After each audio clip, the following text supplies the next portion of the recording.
Before I begin, I've always had an anatomy problem when I do this. My bladder is too close to my eyeballs, I think. And it tends to spill over. I would like to take just a brief moment to thank those of you who served in Vietnam. If you are here, would you stand up? If you served in Vietnam, stand up. Let's give them a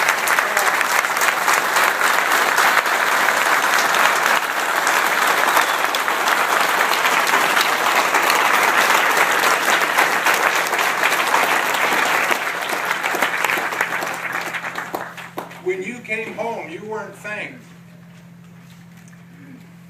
And I apologize for that, for all of us who were alive at the time.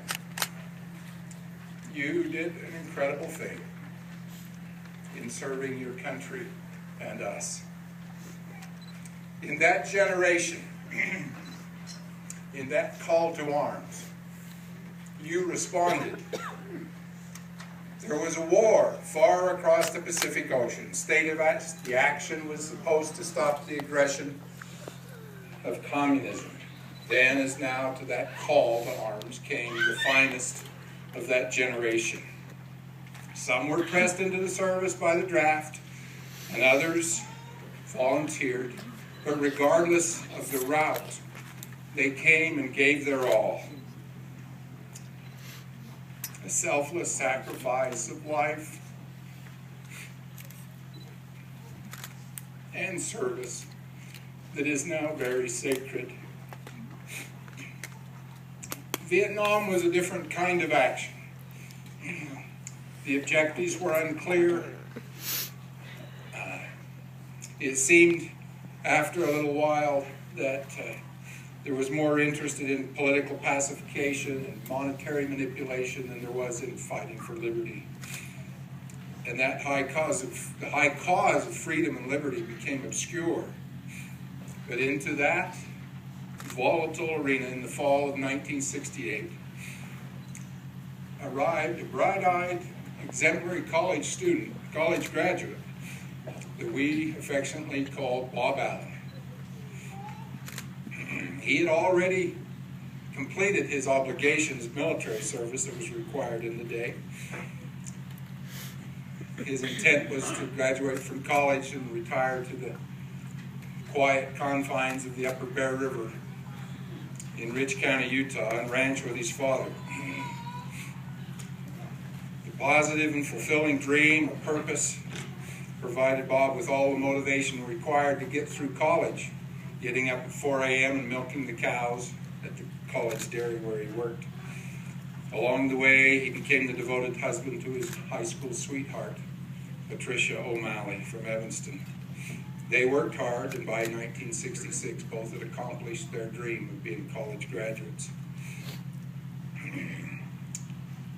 But you know, life has a way of testing our plans and our resolve. And so it was for Bob and Pat that their happy ever after life was interrupted. It became obvious to Bob that his father's ranch could not support the family, another family. So he developed a new plan for his life. He would enlist in the Air Force, become an officer and a pilot.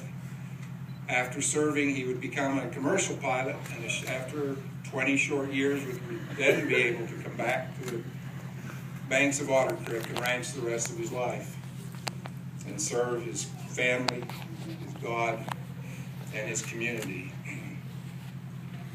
So with that vision in mind, he left. His comfort and tranquility of the... I apologize, I sometimes get my tongue tangled up when I talk about Brother Bob. But he left that little town of Randolph in the midst of the quiet Rocky Mountains, and it was plunged into the volatile and difficult and perilous war in Southeast Asia. After OTS, birth of a daughter, pilot training, survival training, and a fond but fearful farewell.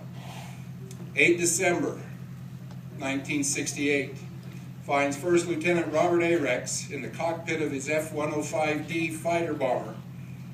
The mission, Lieutenant Rex is 26, started with providing support for a search and rescue operation, and after refueling, ended with a thunderous crash into a jungle hillside in Laos, about 120 miles southwest of Hanoi, North Vietnam. The location of the crash, the enemy activity, and the political power there prevented any ground investigation at the time. And without that information, Bob was listed as missing.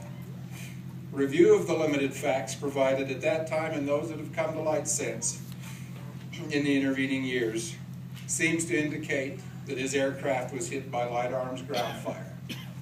The F-105, like many jets of that era, had an Achilles heel in their hydraulic system.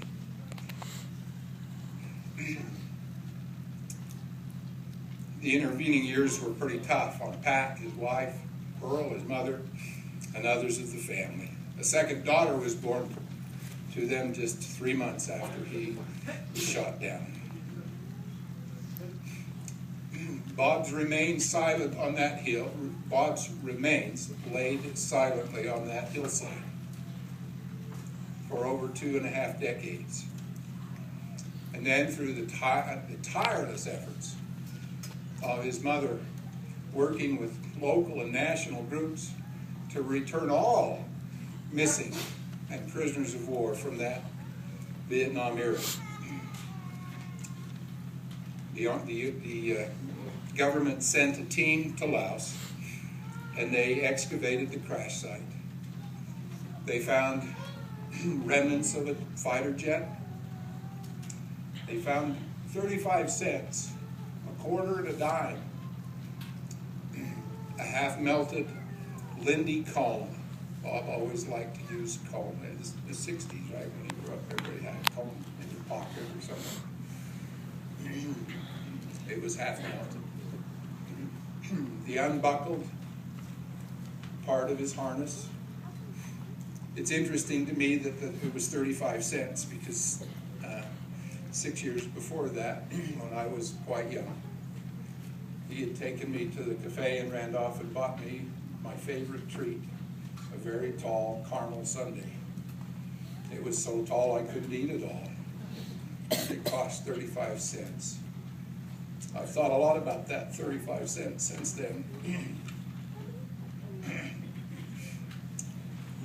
Well, I had several pages of stuff I was going to talk to you about, but I just want you to know that over those years since then, Bob's remains came home in 1996 to military honors and a funeral. There were, besides those few other relics, there were 5 or 6 bone fragments, one of which was of sufficient condition to match the DNA. So they knew that this was his crash site. And so on the 25th of July in 1996, Randolph's population doubled as people swelled into the cemetery. And young men dressed in Air Force uniforms afforded him the finest honor. They weren't even born when he was killed. And yet that respect and courtesy was forwarded to him and passed on, as all military have throughout our nation's life. A few miles northwest of the cemetery lies the ranch that Bob hoped someday to help run. Now in the hands of another family, as my father passed away in '85. It's well taken care of. My last meaningful conversation with my brother was in September of '68. He took my date, who's now my wife, and his wife to the state fair in Utah. And we talked about a lot of important things that day as we spent that time together. Through all that time, I've not forgotten his pleasant manner, his passion for excellence, his promise of performance. He was a man of his word. He did what he said he would do. When I was little, I can remember him teaching me and my other siblings, say what you mean and mean what you say. I have a pet saying that I use when somebody in greeting asks me, "How are you today?" I most frequently will answer, "Far better off than I deserve." Most say, "Oh, that can't be true," or "You deserve it," or whatever. What they don't know, that it's on the shoulders of Bob Allen and others like him that I have lived my life. It's because of his sacrifice and you other vets that are here and those that are being honored that I've been able to live my life as a free man and raise my family in relative prosperity and peace.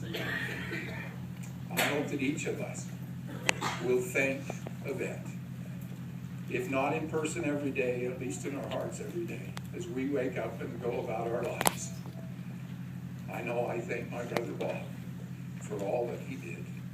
Spend some time today and go look at those names. Everyone a brother, or a father, or a son, or a daughter. 58,000 people who sacrificed their lives for you and I. May we never forget, is my humble prayer.